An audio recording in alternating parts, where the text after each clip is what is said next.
Hello बच्चों, एक बार फिर मैं आलोक कुमार आप लोग का आलोक फिजिक्स क्लास में स्वागत करता हूं। तो हम लोग इस कक्षा में इस क्लास में हम लोग सदिश और अदिश के बारे में अध्ययन कर रहे थे। तो हम लोगों ने उनके बारे में बहुत कुछ जाना, पढ़ा और समझा। और इससे पिछले क्लास में हम लोगों ने जाना कि परिणामी सदिश क्या होता है और उसका निर्धारण किस प्रकार किया जाता है। उससे संबंधित मैंने एक एक्सप्रेशन निकाला था, है ना। तो उसमें मैंने दो कंडीशन बताया था कि परिणामी सदिश को निर्धारित करने के लिए दो विधि का, दो मेथड का उपयोग किया जाता है। इसमें पहला मेथड होता है त्रिभुजीय नियम और दूसरा होता है समांतर चतुर्भुजीय नियम होता है। तो त्रिभुजीय नियम के बारे में मैंने एक्सप्रेशन भी निकाला था। तो एक बार मैं थोड़ा सा इसके बारे में बता देना चाहूँगा कि यदि त्रिभुजीय नियम में क्या होता है कि दो सदिश यदि अलग अलग दिशा में अलग अलग कोण पर यदि कार्यरत होते हैं तो इसका हम लोग परिणामी ज्ञात करने के लिए हम लोग क्या करते हैं, जैसे कि मान लेते हैं कि ये वेक्टर मेरा ए था और ये वेक्टर मेरा बी है। तो उसको हम लोग क्या करते हैं कि वेक्टर बी के शीर्ष के साथ वेक्टर बी के पूछ को जोड़ देते हैं। कुछ इस प्रकार हम लोग जोड़ देते हैं जो कि दोनों थीटा कोण पर कार्यरत है। इस प्रकार दोनों के इस सदिश के प्रारंभिक पथ के साथ ये सदिश थीटा कोण बनाता था और ये सदिश हमारा ए हो गया, ये सदिश हमारा बी हो गया। तो इसका जो परिणामी सदिश था जिसको हम लोग इस प्रकार रिप्रेजेंट कर रहे थे, ये आर वेक्टर था। तो इसका आर वेक्टर जिसको हम लोग परिणामी सदिश भी कहते हैं, रिजल्टेंट वेक्टर भी कहते हैं, इसको हम लोग निकालने के लिए एक प्रकार का समीकरण भी दिया था। जो समीकरण इस प्रकार था, जैसे vector A square vector B square plus 2 vector A vector B और था यहाँ पर कॉस थीटा। कुछ इस प्रकार का समीकरण मेरे पास था। और ये जो परिणामी सदिश है वो वेक्टर ए के साथ अल्फा कोण बना रहा था। तो इस सदिश का जो हम लोग दिशा निर्धारित करते थे वो कुछ इस प्रकार निर्धारित करते थे। अल्फा मतलब परिणामी सदिश की दिशा निर्धारित करने वाला समीकरण जो था वो अल्फा इज इक्वल टू क्या था, बी वेक्टर साइन थीटा बटा A vector plus B vector cos theta था। कुछ इस प्रकार का मेरा समीकरण ज्ञात होता था ये। तो आज हम लोग इसके बारे में तो मैंने पढ़ा बच्चों। तो आज हम लोग का क्लास को आगे बढ़ाएंगे और हम लोग जानेंगे कि समांतर चतुर्भुज के द्वारा जो होता है उससे हम लोग किस प्रकार परिणामी सदिश का निर्धारण करते हैं। तो चलिए दूसरा नंबर हम लोग ज्ञात करते हैं, समांतर चतुर्भुज भुजीय नियम।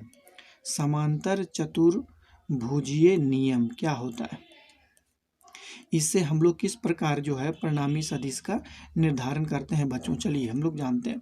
तो इसमें सबसे पहला कंडीशन क्या होता है कि बच्चों की दोनों सदिश जो होता है वो एक ही बिंदु से उत्पन्न होना चाहिए। यदि वो अलग अलग दिशा में होता है, जैसे बच्चों मान लेते हैं कि एक सदिश इस डायरेक्शन में है और इसी बिंदु से एक सदिश इस दिशा में उत्पन्न होता है, जो दोनों के बीच का कोण कितना है, थीटा है। तो इस प्रकार के, है ना, स्थिति के लिए हम लोग समांतर चतुर्भुज का सहारा लेते हैं और उसका परिणामी हम लोग ज्ञात करते हैं। तो इसके लिए हम लोग क्या करते हैं बच्चों कि इस सदिश के परिमाण के बराबर इस सदिश में हम लोग जोड़ देते हैं। इस सदिश का परिमाण को इस सदिश के साथ हम लोग इस तरह जोड़ देते हैं, है ना। परिमाण बराबर होना चाहिए बच्चों, इस प्रकार हम लोग जोड़ देते हैं। चूंकि सदिश ये ए है तो ये भी सदिश हमारा ए हो जाएगा बच्चों। अब क्या करते हैं कि इस सदिश के साथ सदिश बी का परिमाण, समान परिमाण के एक सदिश को इसके साथ हम लोग जोड़ देते हैं बच्चों। इस प्रकार आप देख पा रहे हैं, ये सदिश यदि हमारा बी था तो ये सदिश मेरा बच्चों बी हो जाएगा नहीं। तो अब हम लोग क्या करेंगे, परिणामी ज्ञात कर लेंगे। देखिए वही कंडीशन हो गया ना कि सदिश ए हो गया, सदिश बी हो गया और इसका ये रिजल्टेंट हो गया। ये इसका जो डायगोनल पर हम लोग विकर्ण के रूप में जो हम लोग खींच रहे हैं ये इसका परिणामी हो जाता है आर वेक्टर। तो कंडीशन वही हो गया बच्चों। इसको हम लोग यदि आगे बढ़ा देंगे तो ये दोनों के बीच का कोण भी थीटा हो जाएगा। इससे हम लोग जस्ट फिर एक परपेंडिकुलर ड्रॉ करेंगे, है ना। तो अब इसका भी नाम हो गया ए बी सी और यहाँ पर हो गया डी। तो देखिए वही फिगर बन गया ए बी सी डी। तो हम लोग, है ना, इसमें जस्ट पहले जैसा हम लोग कैलकुलेशन किए थे उसी तरह इसमें भी हम लोग कैलकुलेशन करेंगे और फिर आप लोग ज्ञात कर सकते हैं। है ना। तो इसको हम एक्सप्लेन उतना नहीं करेंगे, क्योंकि ये चीज़ फिर वही कंडीशन आ गया बच्चों, आप देख पा रहे हैं वही कंडीशन इसमें भी आ गया। ए सी और डी ये एक समकोण त्रिभुज है, और फिर यहाँ पर भी एक समकोण त्रिभुज होगा ए बी सी डी। तो दोनों समकोण त्रिभुज का हम लोग पक्ष ले करके जो हम लोग ये बात साबित कर सकते हैं यहाँ पर कि vector R is equal to हो जाता है root under A vector square plus हो जाएगा बी वेक्टर स्क्वायर प्लस हो जाएगा 2a वेक्टर बी वेक्टर और cos थीटा। आप ये चीज़ निकाल सकते हैं। यदि आप ये चीज़ नहीं जान रहे हैं तो हमारा इससे पहले वाले वीडियो को जरूर देखिए, आपको ये बात समझ में आ जाएगा। तो यदि ये परिणामी सदिश आर वेक्टर है, यदि ए वेक्टर के साथ यदि अल्फा कोण बनाता है, तो चूंकि अल्फा को हम लोग कहते हैं परिणामी सदिश की दिशा, इस ये कोण जो है वो परिणामी सदिश की दिशा को निर्धारित करता है। तो अल्फा का भी मान हम लोग निकाल चुके थे, जिसका मान निकलता था tan इनवर्स बी वेक्टर, है ना, sine theta by A vector plus B vector cos theta. कुछ इस प्रकार जो है मेरा समीकरण आता था, जिसको आप लोग इजी वे से निर्धारित कर सकते हैं। तो यदि बात को नहीं समझ में आता है तो चलिए एक बार फिर हम इसको समझने का प्रयास करते हैं एक दूसरे फिगर से। हम लोग मान लेते हैं, चलिए इस पर फिर से मैं इसको समझाने का प्रयास कर रहा हूँ। देखिए मान लेते हैं कि मेरे पास एक वेक्टर ए है, और इसी बिंदु से एक दूसरा सदिश भी उत्पन्न हो रहा है जिसको हम लोग बी कहते हैं। एक बार मैं फिर से आप लोगों को समझा रहा हूँ कि ये फिगर पहले वाले फिगर के साथ कैसे मैच करता है। तो आप देख पा रहे हैं कि दोनों सदिश एक ही बिंदु से उत्पन्न हो रहा है। तो अब हम लोग क्या करेंगे कि सदिश ए के परिमाण के समान सदिश बी के शीर्ष के साथ हम लोग जोड़ देते हैं। इस प्रकार हम लोग जोड़ देते हैं। क्योंकि ये सदिश ए है तो इसके समानांतर है और परिमाण भी समान है, तो इसको भी हम लोग सदिश ए मान लेंगे। अब हम सदिश ए के साथ, सदिश ए के शीर्ष के साथ सदिश बी के समान परिमाण, है ना, और दिशा, है कि नहीं, कि एक सदिश को बी के शीर्ष के साथ मैंने इस प्रकार जोड़ दिया। क्योंकि ये सदिश बी है तो ये भी सदिश बी होगा। अब सदिश ए और सदिश बी, देखिए वही कंडीशन हमको प्राप्त हो रहा है कि, है ना, कि सदिश ए के शीर्ष के साथ सदिश बी का पूछ को जोड़ा गया है। अब दोनों सदिश के परिणामी को आराम से हम लोग इस प्रकार ज्ञात कर सकते हैं, ये आर वेक्टर लगा करके, है कि नहीं। ये इसका आर वेक्टर हो गया रिजल्टेंट वेक्टर। चूंकि दोनों का डायरेक्शन क्या था, ये दोनों का एंगल जो होगा, दोनों एक दूसरे से थीटा कोण से पृथक है। तो चूंकि इसको भी हम यदि आगे बढ़ा देंगे तो ये भी कोण मेरा थीटा हो जाएगा। क्यों थीटा हो जाएगा? क्योंकि ये रेखा और ये रेखा, ये सदिश और ये सदिश दोनों एक दूसरे के समानांतर है, क्योंकि ये थीटा कोण बनेगा। अब हम यहाँ से एक परपेंडिकुलर ड्रॉ करेंगे तो खुद आप देख पा रहे हैं कि वो सिमिलर फिगर हो गया, जो कि पहले मैं पिछले क्लास में आप लोगों को बताया था। इसलिए मैं बिना समय हर्जा किए मैं क्लास को आगे बढ़ाना चाहूँगा। तो आप लोग इसको एक बार खुद से अपने से ट्राई करिए और फिर आप देखिएगा कि यही समीकरण आपका मिल जाएगा।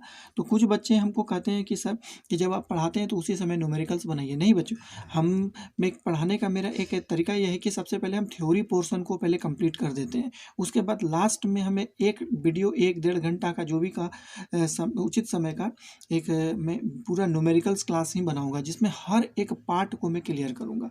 तो चलिए हम क्लास को आगे बढ़ाते हैं और जानते हैं कि सदिशों का गुना किस प्रकार किया जाता है। ये इंपॉर्टेंट चीज़ है बच्चों, इसको समझने का आप लोग प्रयास करिएगा। सदिशों का गुना, सदिशों का गुना हम लोग कैसे करते हैं, that means product of vectors हम लोग कैसे करते हैं। Product of vector, product of vectors, इसको हम लोग कहते हैं सदिशों का गुना। प्रोडक्ट ऑफ वेक्टर, सदिशों का गुना। सदिशों का गुना दो प्रकार से किया जाता है बच्चों, मैंने इसके बारे में आप लोगों को पहले भी बताया था कि सदिशों का गुना जो होता है वो दो तरह से किया जाता है। सबसे पहला जो मेथड होता है उसको हम लोग कहते हैं सदिशों का अदिश गुना, इसको हम लोग कहते हैं सदिशों का अदिश गुना, सदिशों का अदिश गुना। और इसको हम लोग कहते हैं बच्चों स्केलर प्रोडक्ट ऑफ वेक्टर। देखिए स्केलर प्रोडक्ट ऑफ वेक्टर इसको कहा जाता है, प्रोडक्ट ऑफ वेक्टर्स, सदिशों का वेक्टर्स नहीं। दूसरा नंबर में होता है सदिशों का सदिश गुना बच्चों, सदिशों का सदिश गुना, सदिशों का सदिश गुना नहीं, गुना कहते हैं इसको हम लोग वेक्टर प्रोडक्ट ऑफ वेक्टर्स कहा जाता है, वेक्टर प्रोडक्ट ऑफ वेक्टर्स कहा जाता है बच्चों। नहीं तो पहला नंबर, इसी को हम लोग बच्चों डॉट प्रोडक्ट भी कहते हैं, इसको हम लोग पॉइंट प्रोडक्ट या डॉट प्रोडक्ट आप इसको कह सकते हैं। इसको हम लोग क्या कहते हैं, डॉट प्रोडक्ट या पॉइंट प्रोडक्ट भी कहा जाता है, डॉट प्रोडक्ट। इसको हम लोग डॉट प्रोडक्ट कहते हैं बच्चों। इसको हम लोग क्रॉस प्रोडक्ट कहते हैं। इसके बारे में क्या होगा उसके बारे में हम लोग आगे बात करते हैं। इसको हम लोग क्रॉस प्रोडक्ट कहते हैं। सदिशों के अदिश गुना को हम लोग डॉट प्रोडक्ट या फिर पॉइंट प्रोडक्ट भी कहते हैं, है ना। सदिशों का सदिश गुना को हम लोग क्रॉस प्रोडक्ट या कर्ल प्रोडक्ट आप इसको कह सकते हैं। तो चलिए हम लोग आगे बढ़ते हैं और हम लोग जानते हैं कि सदिशों का सदिश गुना, है ना, और सदिशों का अदिश गुना क्या कहते हैं। आज हमारा पूरा क्लास यही चीज़ दो चीज़ में कंप्लीट होगा। इसको बच्चों बढ़िया से आप समझने का प्रयास करेंगे कि सदिशों का, है ना, अदिश गुना क्या होता है और इसको अदिश गुणनफल क्यों कहा जाता है। तो पहला नंबर में है मेरा सदिशों का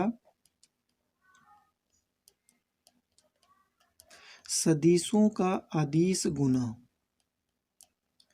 सदिशों का अदिश गुना बच्चों, चलिए हम लोग आगे इसको हम लोग देखेंगे और इसको ध्यान से समझेंगे भी, है ना। थोड़ा सा इसको देखिएगा। तो हम पहले देखिए इसमें क्या होता है कि एक सदिश मेरे पास ये है, एक वेक्टर ये है बच्चों, एक वेक्टर ये है और एक वेक्टर जो है इससे अलग दिशा में, है ना, थीटा कोण पर, है ना, कार्यरत है या निर्दिष्ट है ना। इस प्रकार हम कह सकते हैं ये वेक्टर मेरा बी वेक्टर हो गया बच्चों और ये वेक्टर मेरा ए है बच्चों।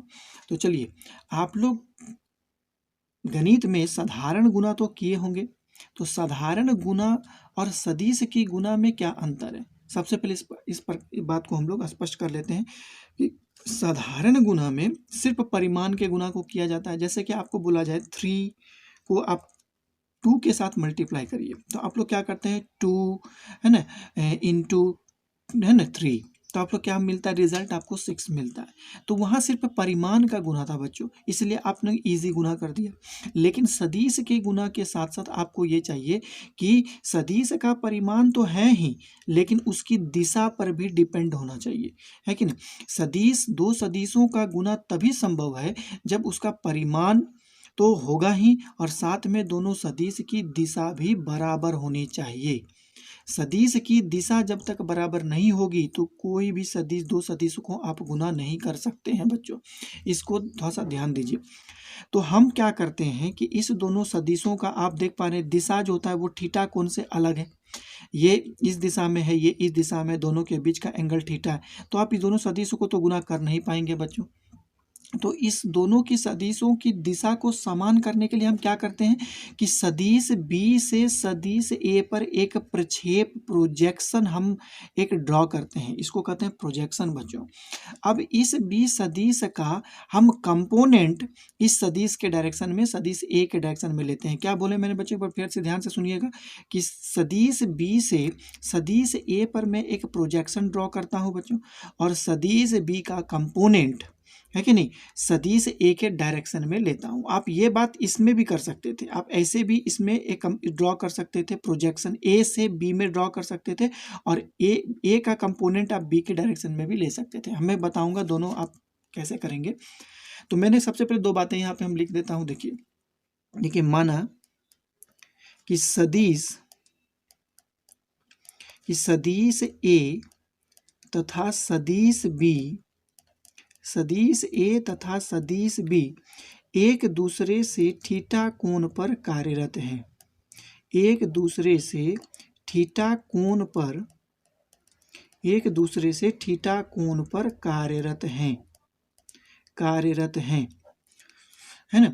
दोनों सदिशों का एक दूसरे के साथ गुना करने के लिए, देखिए दोनों सदिशों का एक दूसरे के साथ गुना करने के लिए, एक दूसरे के साथ गुना करने, है कि नहीं, गुना करने के लिए सदिश, मैं यहां पर लेता हूं सदिश बी से ए पर, सदिश ए पर प्रक्षेप डाला या प्रक्षेप डालते हैं, प्रोजेक्शन जिसको हम लोग कहते हैं प्रोजेक्शन, है कि नहीं, एक प्रोजेक्शन हम लोग ड्रॉ करते हैं, है ना, एक प्रक्षेप डाला तथा बी का वियोजित मान बी का वियोजित मान सदिश ए की दिशा में लेते हैं, सदिश ए की दिशा में लेते हैं, ए की दिशा में लेते हैं। ऐसा क्यों करते हैं बच्चों? ताकि है कि नहीं, सदिश बी की दिशा और सदिश ए की दिशा दोनों समान हो जाए। तो आप लोगों को मैंने बता दिया था कि कंपोनेंट कैसे लिया जाता है, जिसके साथ एंगल बनता है उसके साथ मैं cos थीटा लेता हूँ। तो यहाँ पर मेरा क्या हो जाएगा बता सकते हैं आप लोग कि बी का प्रोजेक्शन ए के डायरेक्शन में कितना हो जाएगा, तो बी वेक्टर cos थीटा। तो ये बी वेक्टर cos थीटा भी एक वेक्टर ही क्वांटिटी है बच्चों, एक वेक्टर होता है। बी वेक्टर कॉस थीटा यहाँ पर एक वेक्टर, आप बताइए बी वेक्टर कॉस थीटा का डायरेक्शन और ए वेक्टर का डायरेक्शन दोनों समान हो गया बच्चों। यहाँ फोटो में आप देख पाते हैं दोनों का डायरेक्शन समान हो गया, बी वेक्टर कॉस थीटा और ए वेक्टर का डायरेक्शन दोनों का समान। अब दोनों का मैग्नीट्यूड तो है ही, अब दोनों का डायरेक्शन भी समान हो गया, तो हम दोनों को ईजिली मल्टीप्लाई कर सकते हैं। तो दोनों का गुणनफल कितना हो जाएगा, तो अब लिखेंगे कि देखिए वेक्टर ए तथा वेक्टर बी का गुणनफल कितना हो जाएगा बच्चों, आप इजी निकाल सकते हैं। दोनों का गुणनफल इज इक्वल टू हो जाएगा मेरा ए वेक्टर, है कि नहीं, इसको हम लोग मॉड में व्यक्त करते हैं। यहाँ पर भी हो जाएगा देखिए बी वेक्टर मॉड और इधर आ गया cos थीटा। आप जानते हैं कि गुना हमेशा मॉड का होता है, मैग्नीट्यूड का होता है। तो इसको मॉड के अंदर भर दिए, इसको भी मॉड के अंदर भर दिए और ये cos थीटा मेरे पास आ गया। तो यहाँ इसी को जो है गुणनफल को हम लोग डॉट से हम लोग इंडिकेट करते हैं। तो इसको हम लोग ऐसे लिखेंगे vector A dot vector B is equal to mod A vector, यहाँ पर भी हो गया मॉड बी वेक्टर और इधर हो जाएगा cos थीटा। तो ये इसका गुणनफल हो गया बच्चों। ये देखिए साधारण बात है, इसमें कोई भी बहादुरी वाली बातें नहीं होती है बच्चों, आसानी से समझा जा सकता है कि हम लोग सिंपल परिमाण का गुना करते हैं, लेकिन सदिशों के गुना करने के लिए जरूरी होता है कि उसका परिमाण तो हो ही, एक निश्चित परिमाण हो और साथ में दोनों सदिशों की दिशा बराबर भी हो, समान हो। तो हम लोग सदिशों की दिशा को बराबर करने के लिए हम लोग क्या करते हैं कि सदिश बी का प्रोजेक्शन जो होता है हम लोग सदिश ए के डायरेक्शन में लेते हैं, जो कि हम लोग को बी cos थीटा के रूप में मिलता है। अब ये सदिश बी cos थीटा और सदिश ए जो होता है दोनों का डायरेक्शन सेम होता है। अब दोनों का प्रोडक्ट हम आसानी से कर सकते हैं। तो इसीलिए मैंने यहाँ पर लिखा आप लोग का कि सदिश वेक्टर ए तथा वेक्टर बी का गुणनफल इज इक्वल टू मॉड का मैग्नीट्यूड का गुना करेंगे, परिमाण का गुना करेंगे। तो यहाँ हो गया मॉड ए, यहाँ पर हो गया मॉड बी और ये हो गया cos थीटा। तो अब इसको ये जो इतना बड़ा एक्सप्रेशन है तो इसको हम लोग का डॉट के रूप में, इसलिए इसको डॉट प्रोडक्ट भी कहा जाता है। ये बस एक रिप्रेजेंटेशन है उसका, ए वेक्टर डॉट बी वेक्टर एक रिप्रेजेंटेशन है। तो इस इतने बड़े टर्म को हम लोग डॉट प्रोडक्ट के रूप में लिखते हैं, है ना। तो इसमें समझने में आप लोगों को कोई दिक्कत नहीं होगा। तो आप लोग एक बात यहाँ पर ये भी कह सकते हैं कि सर कि हम ए का प्रोजेक्शन यदि बी पर ले लें तो क्या दिक्कत होगा, आप वो भी कर सकते हैं बच्चों, कोई है कि नहीं। तो मान लीजिए कि ये आपका बी वेक्टर है बच्चों, देखिए यहाँ पर भी ए वेक्टर है, तो इसका ही प्रोजेक्शन हम ए का प्रोजेक्शन बी में ले लेंगे तो इसी के साथ एंगल थीटा बन रहा है। तो इसका प्रोजेक्शन कितना हो जाएगा बच्चों, यहाँ पर हो जाएगा ए वेक्टर cos थीटा। तो देखिए अब ए वेक्टर cos थीटा का डायरेक्शन और बी वेक्टर का डायरेक्शन दोनों का सेम होता है, फिर हम दोनों को वही प्रोडक्ट करेंगे तो मेरा यही आ जाएगा समीकरण, है ना। तो चलिए थोड़ा सा इसके बारे में हम लोग आगे बढ़ते हैं कि हम लोग सॉल्व कैसे इसको हम लोग करते हैं। तो एग्जाम्पल हम लोग इसके बारे में देखेंगे कि इसको हम लोग सॉल्व कैसे करते हैं। तो एक एग्जाम्पल हम लोग देखेंगे, उसके बाद हम लोग आगे बढ़ जाएंगे, है कि नहीं। थोड़ा सा देखिए एग्जाम्पल में बहुत सारे इसका एप्लीकेशन है, इम्प्लीकेशन हम लोग इसका करेंगे। सबसे पहला होता है इकाई सदिशों का बिंदु गुणनफल कैसे किया जाता है। देखिए इकाई सदिशों का बिंदु गुणनफल, इकाई सदिशों का बिंदु गुणन कैसे करते हैं, इकाई सदिशों का बिंदु गुणन कैसे करते हैं, बिंदु गुणन हम लोग कैसे करेंगे, है कि नहीं। इसका मतलब हो गया।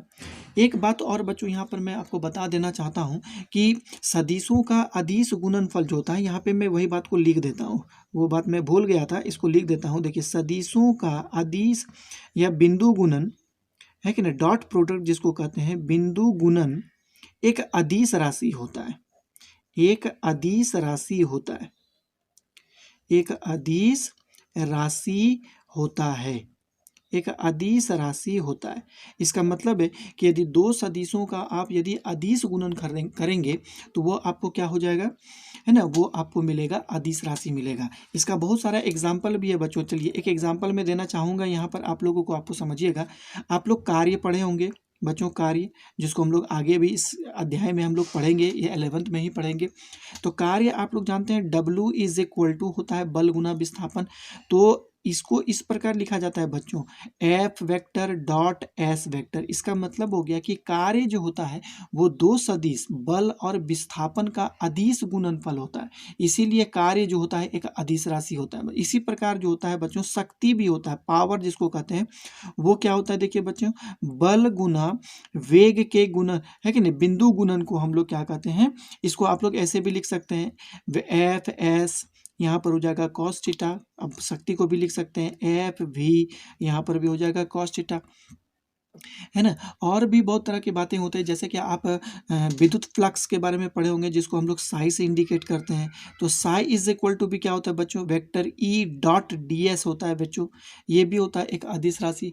जैसे कि आप मैग्नेटिक फ्लक्स फाई के बारे में भी जानते हैं बच्चों, है ना, बी वेक्टर डॉट, है ना, यहाँ पर भी होता है डी एस वेक्टर होता है बच्चों। तो इस प्रकार जो होता है क्षेत्रफल एक सदिश राशि होता है, इसीलिए यहाँ पर सदिश वेक्टर के ऊपर आपका क्षेत्रफल के ऊपर वेक्टर साइन लगा। तो इन विभिन्न प्रकार के एग्जाम्पलों से हम लोग जो है अदिश गुणनफल को निर्धारित करते हैं।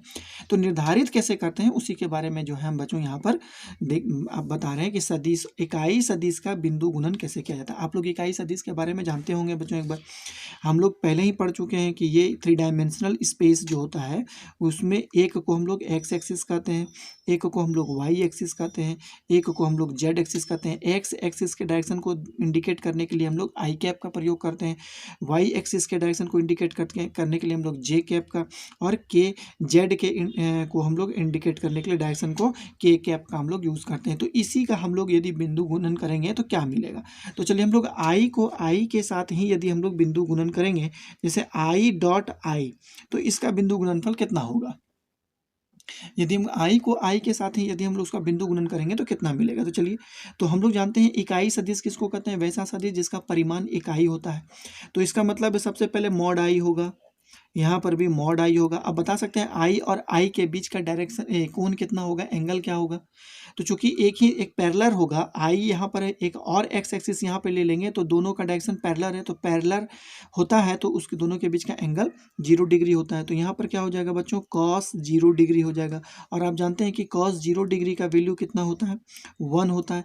और मॉड आई का वैल्यू भी आप जानते हैं कि 1 होता है। क्यों, क्योंकि इकाई सदिश का परिमाण और मॉड परिमाण को ही व्यक्त करता है, तो आई का परिमाण 1 होता है। इसका मतलब इसका भी वैल्यू 1, इसका भी वैल्यू 1 और इसका वैल्यू 1, तो तीनों का value 1, 1 into 1 into 1 is equal to क्या हो जाएगा, 1।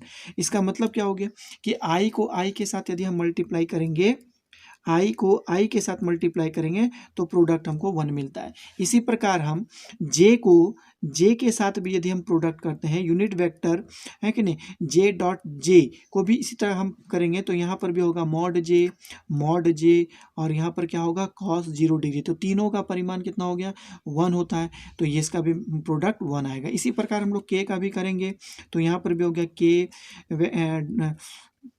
डॉट के, तो ये भी हमको 1 ही मिलेगा। तो आप लोगों ने क्या देखा कि I dot I is equal to J dot J is equal to K dot K is equal to 1 मिलता है बच्चों। तो इसका मतलब हो गया कि किसी भी इकाई सदिश का उसी सदिश के साथ यदि बिंदु गुणन किया जाए तो प्रोडक्ट हमको 1 प्राप्त होता है। इसी प्रकार यदि हम आई को जे के साथ यदि प्रोडक्ट करते हैं तो क्या मिलता है, देखिए आई को जे के साथ यदि हम लोग प्रोडक्ट करेंगे तो क्या मिलेगा बच्चों। आप जानते हैं कि आई और जे के बीच का एंगल कितना है, 90 डिग्री है। आई देखिए इधर है, जे इधर है, जस्ट दोनों एक दूसरे के परपेंडिकुलर होता है, तो दोनों के बीच का एंगल 90 डिग्री होता है बच्चों। तो मॉड आई यहाँ पर हो गया मॉड जे और हो जाएगा कॉस 90 डिग्री। तो आप जानते हैं बच्चों कि कॉस 90 डिग्री का वैल्यू कितना होता है, कॉस 90 डिग्री का वैल्यू 1 होता है। तो सब का वैल्यू यहाँ पर बैठाएंगे 1, मॉड आई का वैल्यू 1, जे मॉड जे का वैल्यू 1 और कॉस 90 डिग्री का वैल्यू 0। तो इसका मतलब है कि ये कितना हो गया आपको बच्चों, ये 0 प्राप्त होता है ना। तो mod I I dot J is equal to 0। इसी प्रकार आप जे को के साथ भी मल्टीप्लाई करेंगे तो जे डॉट के को मल्टीप्लाई करेंगे तो ये भी हमको 0 प्राप्त होगा। k को यदि हम i के साथ भी करेंगे, यदि बिंदु गुणन करते हैं तो ये भी हमको 0 प्राप्त होता है बच्चों। तो इसी प्रकार एक यहाँ पर मैं लिख देता हूँ कि i dot J is equal to J dot K is equal to K dot I is equal to मुझे 0 प्राप्त होता है। तो ये बात आप देख पा रहे हैं यहाँ पर, तो ये चीज़ होता है। तो ये बात आपको आसानी से समझ में आ गया होगा, है ना। तो चलिए अब हम एक प्रॉब्लम इसमें हम लेते हैं और उसको हम लोग सॉल्व करके देखते हैं कि किस प्रकार जो है हम लोग गुना करते हैं। तो ये बात आपको समझ में आ गया होगा। तो जैसे देखिए हम लोग अब ए सदिश को, वेक्टर ए को हम लोग एक चीज मान लेते हैं।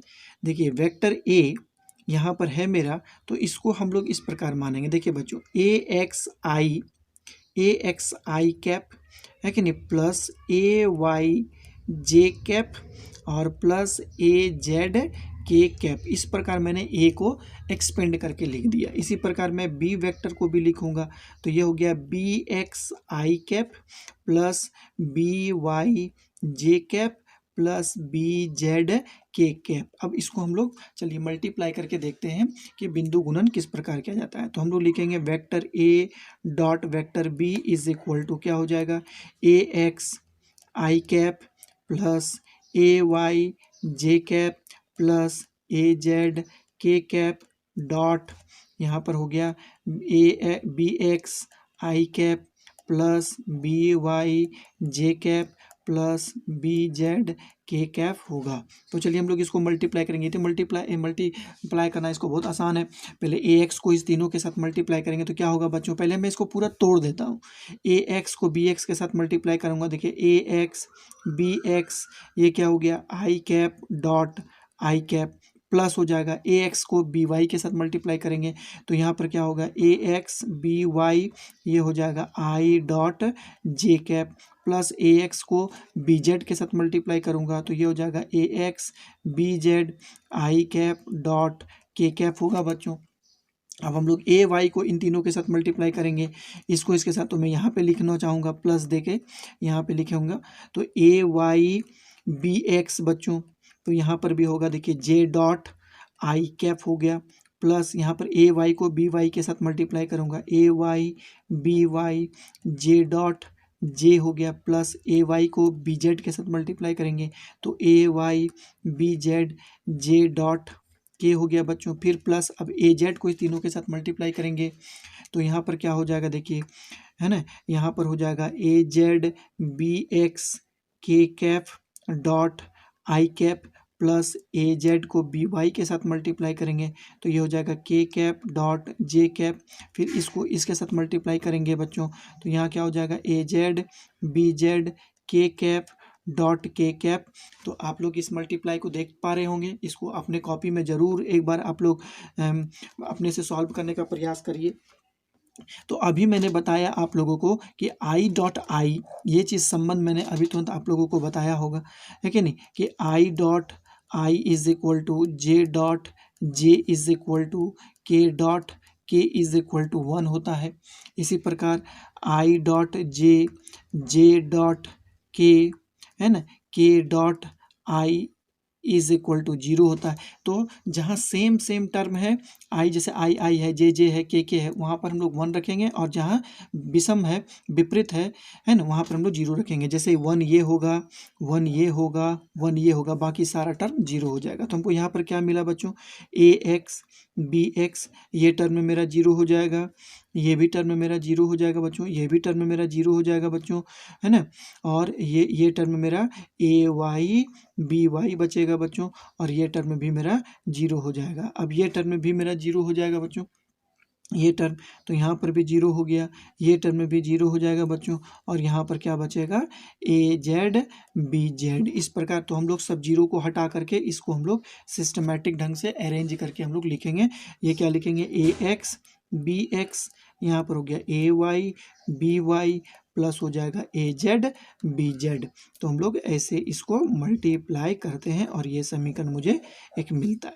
तो एक हम सिंपल सा एक छोटा सा अंकों वाला, है ना, 2 वेक्टर लेकर के हम लोग इसको मल्टीप्लाई करके देखते हैं कि कैसे होता है मल्टीप्लाई। और भी बहुत कुछ है बच्चों निकालने के लिए, हम न्यूमेरिकल्स में आप लोगों का हर चीज़ बताएंगे।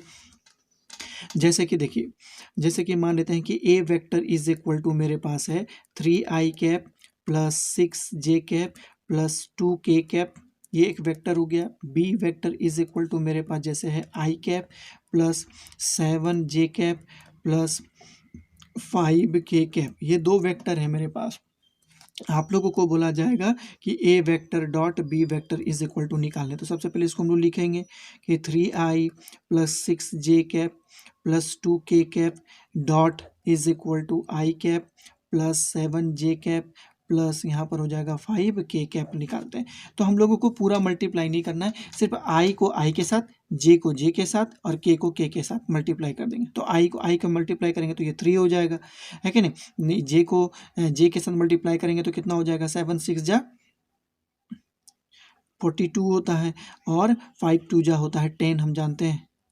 अब सबको हम लोग प्लस कर देंगे तो कितना हो जाएगा, प्लस करेंगे तो देखिए तो ये हो गया मेरा, है ना, ये हो गया 45 और 10 55 हो जाएगा।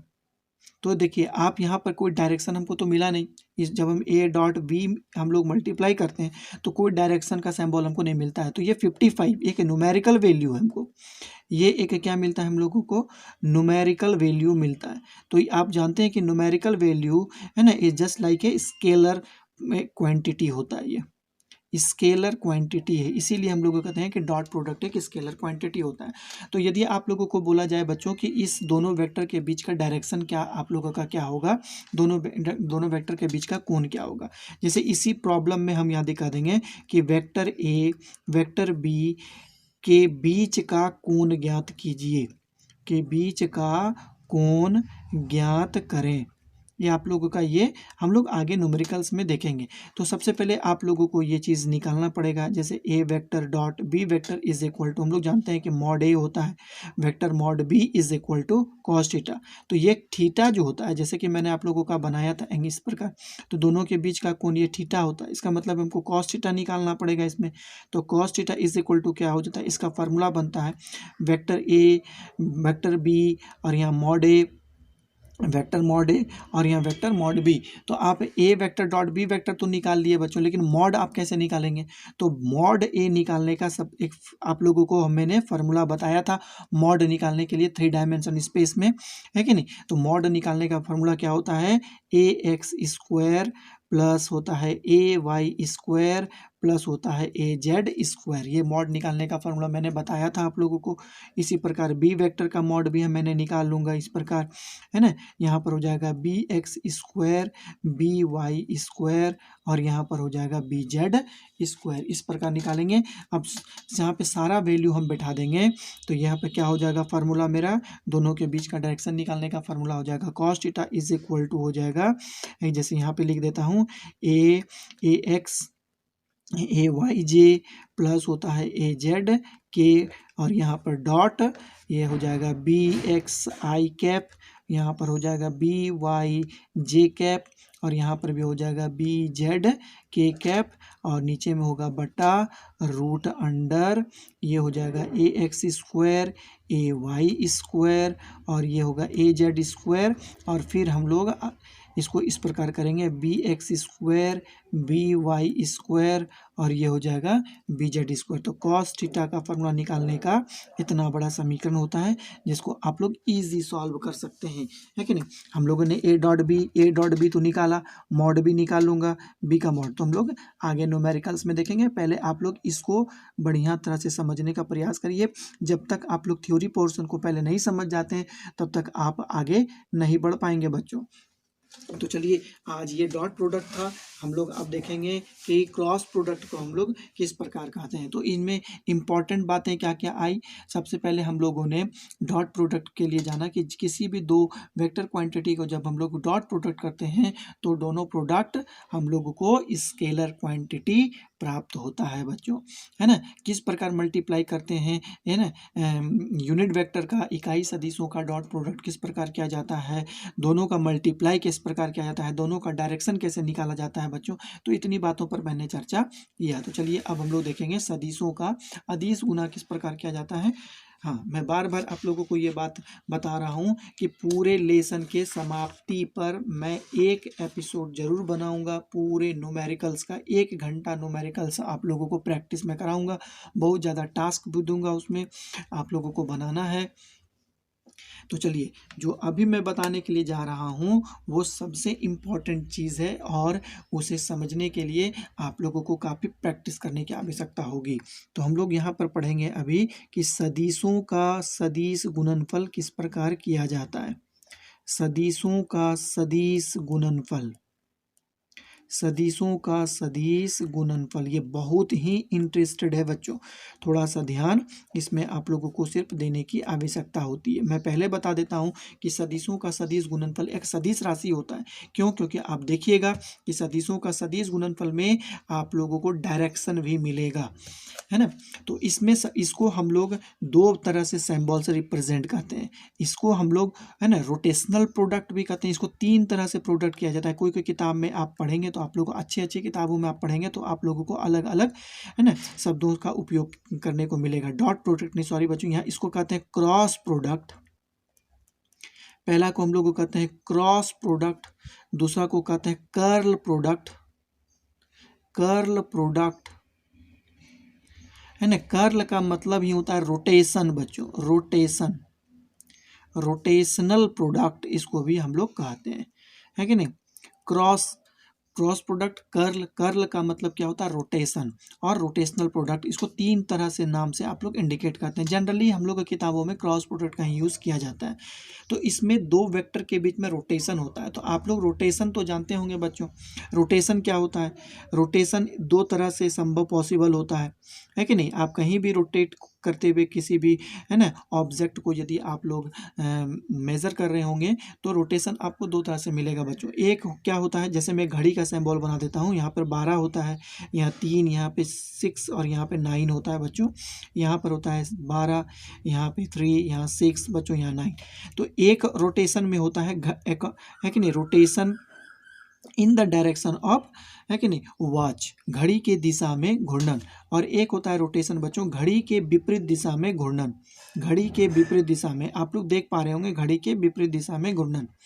नहीं तो आप लोग मैक्सवेल का, है कि नहीं, दक्षिण हस्त नियम तो आप लोग जरूर पढ़े होंगे, है कि नहीं। 10th क्लास में हम लोगों ने, आप लोग के टीचर पढ़ाए होंगे मैक्सवेल का दक्षिण हस्त नियम हम लोग किसको कहते हैं।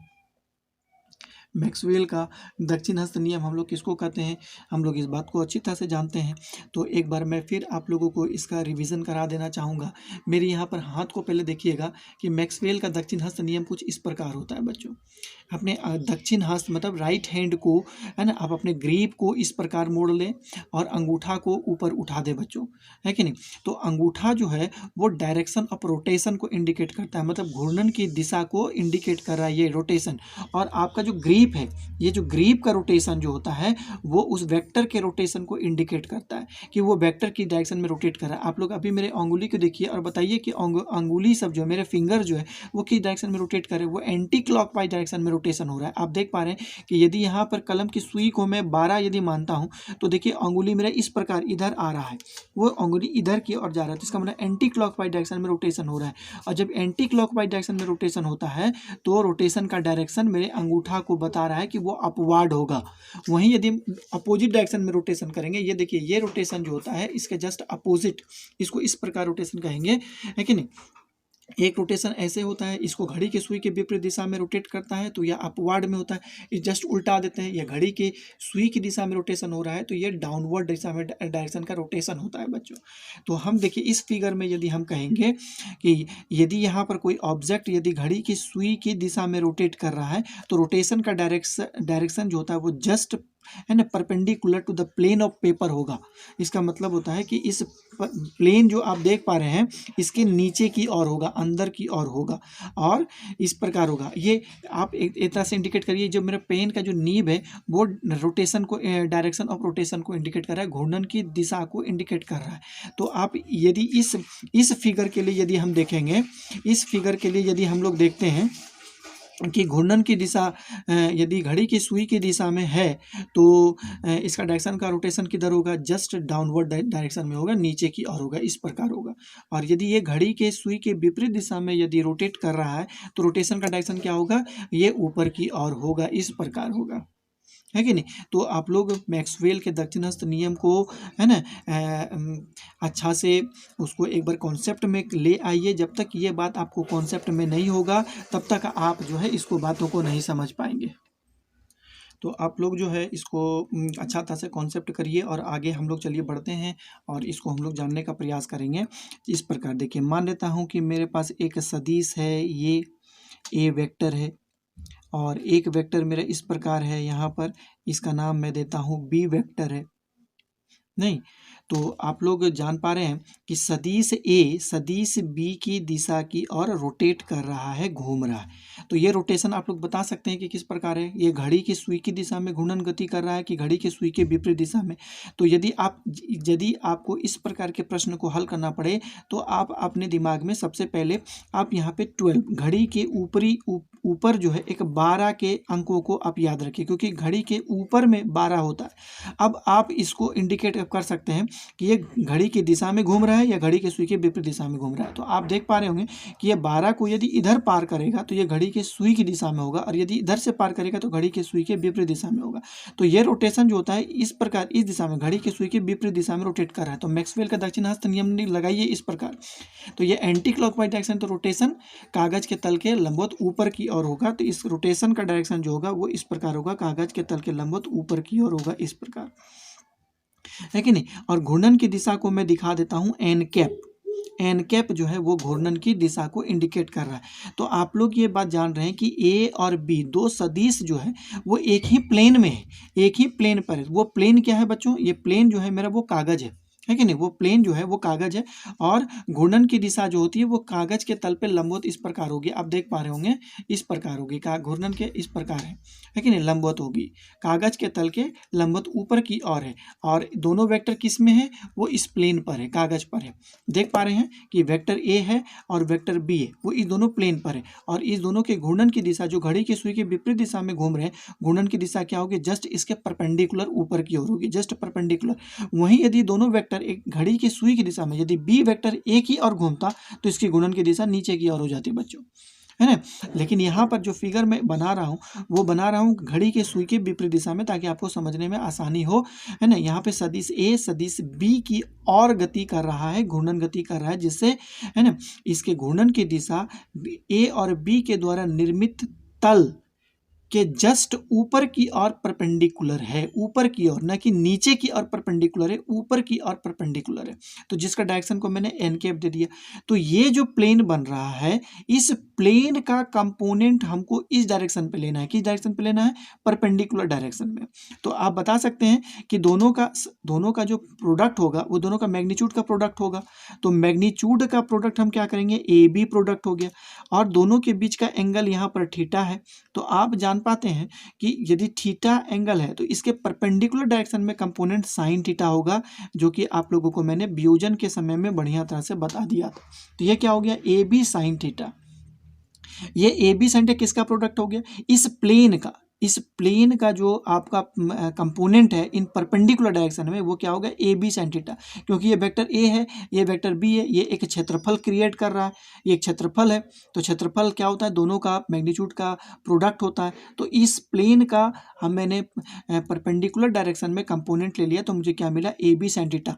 नहीं, इसको आप लोग समझ पा रहे होंगे, है कि नहीं। ये इस कंपोनेंट का परपेंडिकुलर डायरेक्शन में, वही जस्ट पैरेलल कंपोनेंट हम लोग, है कि नहीं, क्या होगा, कॉस थीटा होता है बच्चों। इस बात को थोड़ा सा मैं यहाँ पर एक्सप्लेन आप लोगों को करना चाहूँगा कि मान लेते हैं कि ये एक मेरा वेक्टर P है, ये वेक्टर P आप लोग को समझ में आ जाएगा। तो इस P वेक्टर का दो परपेंडिकुलर, दो लंबवत दिशा में यदि मैं वियोजित मान लेता हूँ, ये आप देख पा रहे हैं, दो लंबवत दिशा में मैंने वियोजित मान लिया P का। तो ये कॉस थीटा, ये थीटा है, एंगल है। तो ये जिसके साथ एंगल बनाता है उसके साथ मैं कॉस थीटा लेता हूँ, तो ये क्या हो जाएगा, P कॉस थीटा हो जाएगा। जिसके साथ एंगल नहीं बनता है उसके साथ साइन थीटा होता है, तो ये हो गया P साइन थीटा। तो आप जानते हैं कि बच्चों कि कॉस थीटा का मैक्सिमम वैल्यू जो होता है वो 1 होता है, किस पर होता है, जब थीटा का वैल्यू 0 डिग्री होता है। जब थीटा का वैल्यू जब 0 डिग्री होगा तो कॉस थीटा का वैल्यू मैक्सिमम होता है, और 0 डिग्री इसका मतलब है कि दो लाइन को जब पैरेलल होता है तभी दोनों के बीच का एंगल 0 डिग्री बनता है। इसका मतलब है कि ये पी कॉस थीटा को हम लोग पैरेलल कंपोनेंट भी कहते हैं। क्यों कहते हैं? क्योंकि कॉस थीटा का मैक्सिमम वैल्यू 0 डिग्री पे होता है, और 0 डिग्री कब होगा? जब दो लाइन पैरेलल होंगे। और वहीं यदि पी साइन थीटा को यदि हम कहते हैं तो साइन थीटा का मैक्सिमम वैल्यू भी 1 होता है, लेकिन एंगल कब होगा? जब 90 डिग्री होगा। जब थीटा का वैल्यू 90 डिग्री मतलब दो रेखा जब एक दूसरे के लंबवत होता है तभी एंगल बनता है 90 डिग्री, है ना। तो जब थीटा का वैल्यू 90 डिग्री होता है तभी कॉस थीटा का वैल्यू मैक्सिमम होता है बच्चों। तो इसीलिए हम लोग P 90 डिग्री पर ये मैक्सिमम हो रहा है, इसीलिए इसको हम लोग परपेंडिकुलर कंपोनेंट लंबवत घटक भी कहते हैं। P इसको हम लोग लंबवत घटक भी कहते हैं, और cos थीटा को हम लोग समांतर घटक भी कहते हैं। आप यहाँ पे देख पा रहे होंगे कि P cos थीटा को समांतर घटक क्यों कहें? क्योंकि 0 डिग्री पर इसका वैल्यू मैक्सिमम होता है, और 0 डिग्री कब बनता है? जब दो रेखाएं एक दूसरे के समानांतर होती है। इसीलिए cos थीटा वाले, है ना, क्वांटिटी को हम लोग पैरेलल कंपोनेंट कहते हैं, और साइन थीटा वाले कंपोनेंट जो कि 90 डिग्री पर मैक्सिमम होता है, और ये 90 डिग्री कब बनता है? जब दो रेखा एक दूसरे पर लंब होती है, इसको इसीलिए हम लोग इसको लंबवत घटक कहते हैं। तो इस प्लेन का आप लोग यहाँ देख पा रहे हो, इस प्लेन का लंबवत घटक क्या हो जाएगा? साइन थीटा होगा, है कि नहीं? A B sine theta. अब आप देख पा रहे हैं ये मैग्नीट्यूड है, ये डायरेक्शन है, इजिली हम लोग इसको मल्टीप्लाई कर सकते हैं बच्चों। सिर्फ आप लोगों को मैक्सवेल का राइट हैंड थंब रूल्स को कॉन्सेप्ट करना होगा बढ़िया से बच्चों। मैंने आप लोगों को बता दिया किस प्रकार होता है, तो इसके बारे में चलिए मैं दो बातें लिखता हूँ। देखिए, माना दो सदिश, देखिए माना दो सदिश ए वेक्टर, है ना, माना दो सदिश ए वेक्टर तथा बी वेक्टर एक दूसरे से थीटा कोण से पृथक हैं। एक दूसरे से थीटा कोण से पृथक हैं। एक दूसरे से थीटा कोण से पृथक हैं बच्चों। सदिश ए वेक्टर, है ना, बी वेक्टर के अनुदिश घूर्णन गति कर रहा है। सदिश ए वेक्टर सदिश बी के अनुदिश घूर्णन गति कर रहा है। घूर्णन गति कर रहा है। घूर्णन गति कर रहा है। घूर्णन की दिशा, घूर्णन की दिशा आप लोग फोटो अपने कॉपी में जरूर बना लीजिएगा। घूर्णन की दिशा मैक्सवेल के दक्षिण हस्त अंगूठा नियम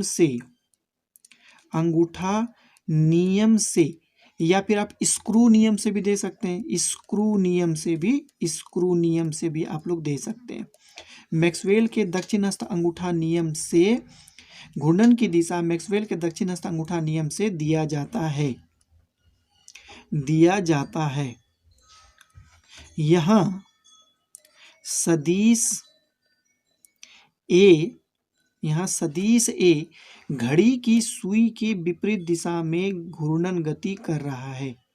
घड़ी के सुई के विपरीत दिशा, है ना, घड़ी के सुई के विपरीत दिशा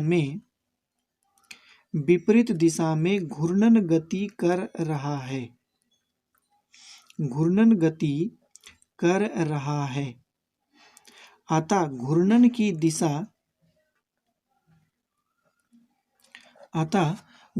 की दिशा कागज के तल के लंबवत, घूर्णन की दिशा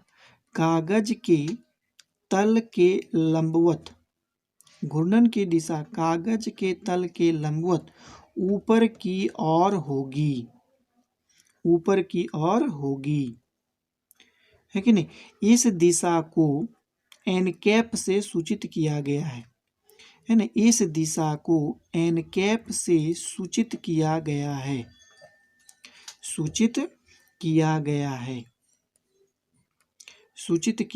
है। अब हम लोग क्या करते हैं कि देखिए सदिश ए बी के द्वारा तथा बी के द्वारा बनाया गया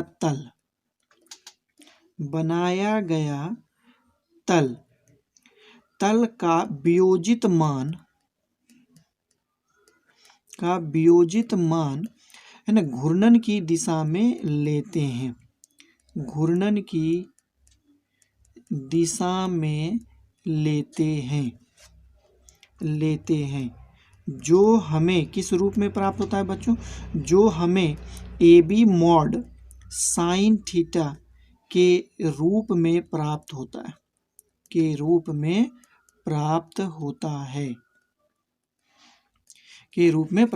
अब बताइए वेक्टर ए तथा वेक्टर बी का है ना क्रॉस गुणन, या आप लोग कह सकते हैं का गुणनफल कितना हो जाएगा इसके नियम के अनुसार, है ना, का गुणनफल हो जाएगा mod A B sine theta और दिशा हो जाएगा एन कैप। यही इसका क्या हो गया, देखिए गुणनफल हो गया। तो इस दोनों को मैं अलग अलग करके भी लिख सकता हूँ। तो mod A mod B sine theta और ये हो गया एन कैप। ये कुछ भी नहीं है, तो इसी को हम लोग रिप्रेजेंट करते हैं क्रॉस साइन से। तो vector A cross vector B, तो ये मेरा दोनों का गुणनफल निकल गया बच्चों। ये कितना आसान है।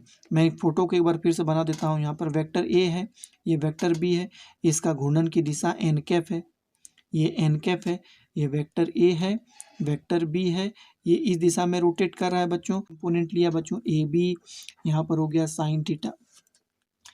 तो वही यदि हम कहते हैं बच्चों कि यदि ये जस्ट एक दूसरे के अपोजिट यदि रोटेट कर रहा है तो क्या होगा? यदि विपरीत दिशा में घूर्णन हो तो क्या हो जाएगा? देखिए विपरीत दिशा में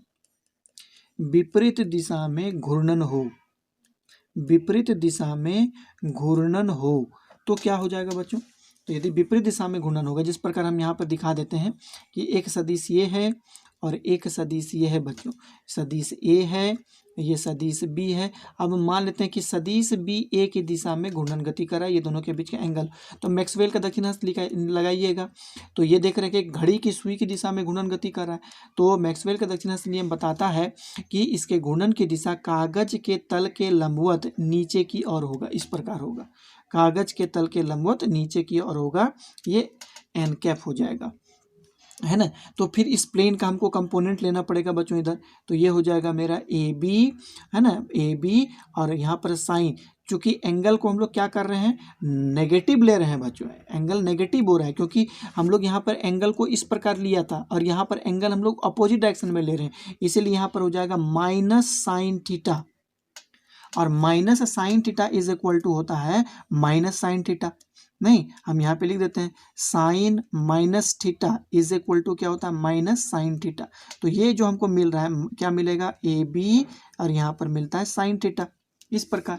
तो ये दोनों का गुणनफल क्या हो गया बच्चों? तो यहाँ हमको बी क्रॉस हमको ए करना पड़ेगा ना बच्चों, ये उल्टा दिशा में करना पड़ेगा। तो हम लोग को यहाँ पर क्या मिला, यहाँ पर मिला ए बी साइन थीटा और यहाँ पर मिला ए।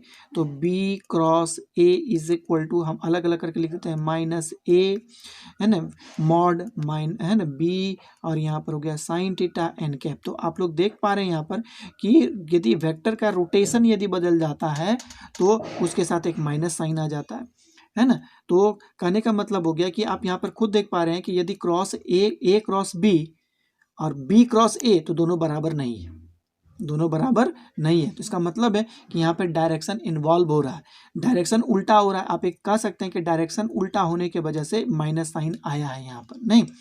तो इसको बच्चों जितना ज़्यादा मात्रा में आप प्रैक्टिस करिएगा तो वो आपको ज़्यादा से ज़्यादा समझ में आएगा बच्चों।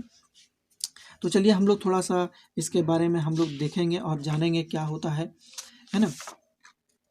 देखिए ये बात आपको तो अच्छी तरह से समझ में आ गया होगा बच्चों। तो फिलहाल बच्चों वीडियो ज़्यादा बड़ा बन जाने से मेरा प्रॉब्लम हमको यही होता है कि अपलोड नहीं हो पाता है बच्चों। तो फिर भी चलिए हम आगे बढ़ते हैं, है ना। काफ़ी लगभग 55 मिनट का वीडियो बन चुका है। चलिए इकाई सदिश का क्रॉस गुना किस प्रकार होता है हम लोग देखेंगे। इकाई सदिश का, है ना, इकाई सदिश का क्रॉस गुणन, इकाई सदिश का क्रॉस गुणन हम लोग कैसे करते हैं, चलिए हम लोग आज देखेंगे। इकाई सदिश का क्रॉस गुणन हम लोग कैसे करते हैं। तो आप देख पा रहे हैं बच्चों यहाँ पर कि आई क्रॉस आई हम लोग करेंगे, आई क्रॉस आई, है ना। तो आई क्रॉस आई आप लोग को पहले बताएं कि दोनों एक ही से पैरेलल है, तो दोनों के बीच का एंगल कितना होगा, थीटा होगा। तो यहाँ पर देंगे हम लोग मॉड आई, यहाँ पर भी हो जाएगा मॉड आई, और यहाँ पर होगा साइन 0 डिग्री और एन कैप हो गया। तो आप बच्चों जानते हैं कि साइन 0 डिग्री का वैल्यू कितना होता है, साइन 0 डिग्री का वैल्यू 0 होता है। तो चलिए हम लोग आगे बढ़ते हैं। तो इसका मतलब हो गया कि ये I cross I is equal to कितना हो जाएगा, 0 हो जाएगा बच्चों। इसी प्रकार हम लोग जे को जे के साथ हम लोग मल्टीप्लाई करेंगे, तो जे क्रॉस जे ये भी कितना होगा, 0 डिग्री का एंगल बनेगा, तो इज इक्वल टू 0 होगा। इसी प्रकार के क्रॉस के भी हम लोग करेंगे तो ये भी मेरा 0 होगा। नहीं, तो आप देख पा रहे हैं कि आई क्रॉस आई हम एक्स लिख देते हैं, जैसे आई क्रॉस आई यहाँ पर होगा J cross J is equal to यहाँ पर होगा के क्रॉस के, ये क्या मिलता है हमको, 0 मिलता है। लेकिन वहीं यदि हम आई को जे के साथ मल्टीप्लाई करेंगे तो क्या मिलेगा, देखिए आई क्रॉस जे के साथ हम लोग मल्टीप्लाई करेंगे, तो इसको हम लोग इस प्रकार हम बना देते हैं। ये हो गया मेरा आई, ये हो गया जे, और यहाँ पर के। सबसे पहला आपको यहाँ पर ध्यान देना है बात को ये कि आई को जे के साथ मैं क्रॉस कर रहा हूँ, तो आई को जे, तो रोटेशन किधर हो रहा है, घड़ी के सुई के विपरीत दिशा में, देख पा रहे हैं, घड़ी के सुई के विपरीत दिशा में रोटेशन हो रहा है। नहीं, तो घड़ी की सुई के विपरीत दिशा में, तो ये दोनों यदि हम दोनों को मल्टीप्लाई करेंगे तो घूर्णन का दिशा क्या होगा, प्लेन के ऊपर होगा, मतलब के डायरेक्शन में होगा। के तो ऐसे होगा बच्चों, ऊपर की ओर होता है।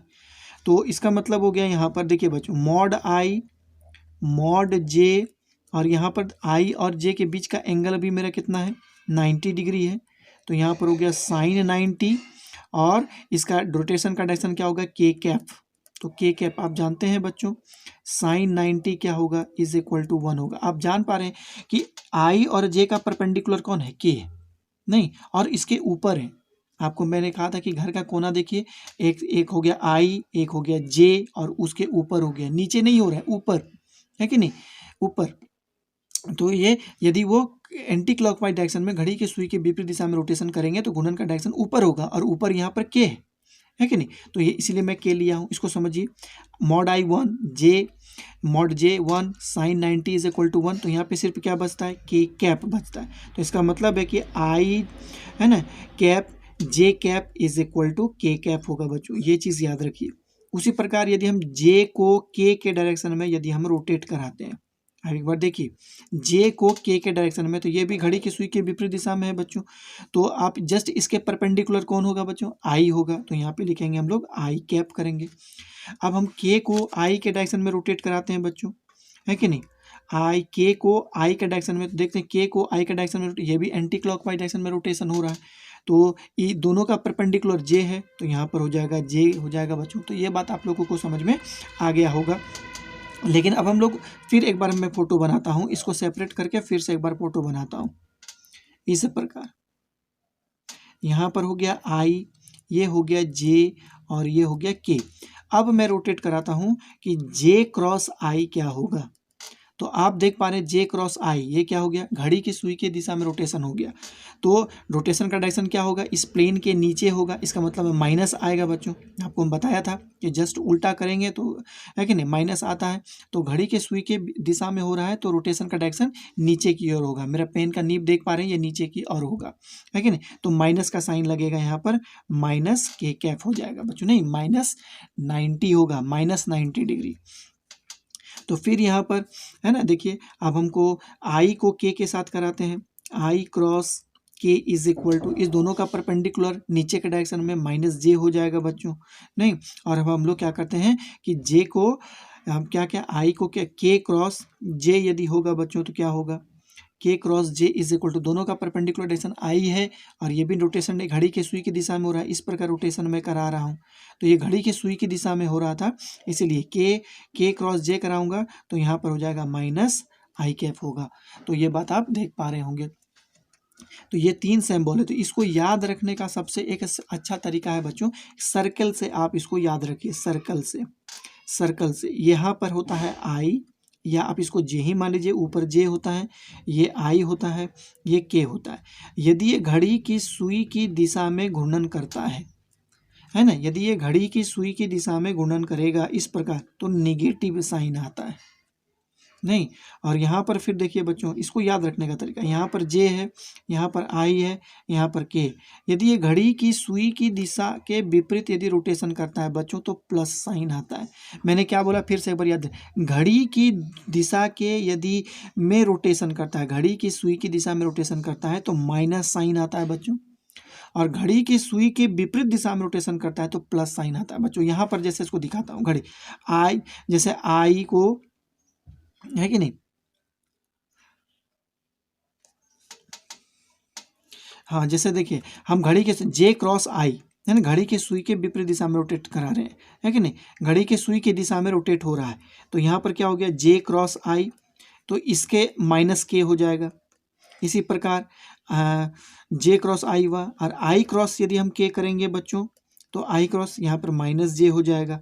अब के क्रॉस जे करेंगे बच्चों, तो के क्रॉस जे तो माइनस हो जाएगा। आप देख पा रहे हैं इसमें सब में तीनों में माइनस है। अब यहाँ पे देखिए, है ना, हम रोटेशन जानेंगे तो ये आई क्रॉस जे होगा, आई क्रॉस जे हो गया, तो रोड परपेंडिकुलर डायरेक्शन के होगा, प्लस आ जाएगा के। अब क्या होगा, जे क्रॉस के होगा, तो इसका परपेंडिकुलर डायरेक्शन आई हो जाएगा बच्चों। फिर के क्रॉस आई करेंगे बच्चों, तो इसका परपेंडिकुलर डायरेक्शन जे होगा बच्चों। इस प्रकार होता है। तो इसको याद रखने का सबसे अच्छा तरीका रोटेशन ही है। आप रोटेशन से इसको याद कर रखिए, है कि नहीं। यदि वो घड़ी के सुई की दिशा में रोटेट करेगा तो माइनस साइन आएगा, यदि घड़ी के सुई के विपरीत दिशा में रोटेट करेगा तो प्लस साइन आएगा बच्चों। तो आज इतना ही मैं रखता हूँ। नेक्स्ट क्लास में इसका प्रोडक्ट किस प्रकार किया जाता है ना, कैसे हम लोग डायरेक्शन निकालते हैं, एंगल निकालते हैं, तो विभिन्न बातों पर मैं चर्चा करूँगा बच्चों। तो आज मैं आप लोग से यही उम्मीद रखता हूँ कि ये क्लास आप लोगों को काफ़ी इंटरेस्टिंग लगा होगा। तो जिसकी जानकारी मुझे आप लोग कमेंट में दीजिएगा, और कहीं भी यदि इसमें संबंधित कोई भी प्रॉब्लम यदि आप लोगों के साथ होता है, तो आप लोग बच्चों बिना डरे, बिना हिचकिचाए हुए, है ना, मुझे कमेंट बॉक्स में कमेंट करिए। मैं उसका ज़रूर समस्या का समाधान करके आप लोगों को इसकी कंप्लीट जानकारी दूंगा। और वैसे बच्चे जो इस क्लास में नए हैं और आज वो पहली बार वीडियो को देख रहे हैं, तो मैं उससे भी इस बात को रिक्वेस्ट करता हूं कि वो पहले मेरे जितने भी वेक्टर का वीडियो है उसको देखें, उसको जाने समझें, है ना, तभी वो आज के वीडियो को पूरा देख पाएंगे। तो मेरे चैनल को आप लोग लाइक करिए, सब्सक्राइब करिए, ताकि मुझे मोटिवेशन मिलता रहे और मैं आप लोगों को इसी प्रकार जो है फिजिक्स की नई नई तथ्यों के साथ अवगत कराता रहूं, कंप्लीट कॉन्सेप्ट आप लोगों को देता रहूं। तो इन्हीं चंद शब्दों के साथ मैं आज का क्लास को समाप्त करना चाहूँगा। आप लोगों का दिन शुभ हो, आप लोगों की रात्रि भी शुभ हो, आप लोग खुश रहें, हंसे मुस्कुराते रहें। धन्यवाद बच्चों।